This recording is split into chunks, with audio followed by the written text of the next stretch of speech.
Hello mga ka-midnight snacker, ang midnight snack natin for today is baconette strips na uulamin natin. Kaya meron tayo ditong kanin, pero syempre hindi mawawala ang ating kape. Natatawa ako guys kasi hindi ko alam kung ano nangyari dito sa audio na to. Nung finilm ko nawala bigla yung audio, pero sige, tuloy-tuloy pa rin tayo. Inopen ko na nga pala yung uulamin natin for today's midnight snack. Okay, try muna natin na walang kanin. At syempre, uulamin na natin siya ngayon. Kuha muna tayo ng kanin, tapos baconette strips. Ita-toppings natin yan sa ibabaw. Yan.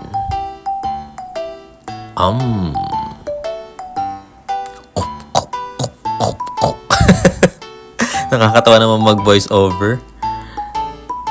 Ang sabi ko dyan, alam ko, masarap at pwede rin siya kahit papaano i-partner sa kanin. TikTok, ano ba nangyari dito? Bakit nawala yung audio ko? Nakakainis ka naman, oh. Anyways, masarap siya guys iulam. Kaya try nyo na din. Bye-bye guys!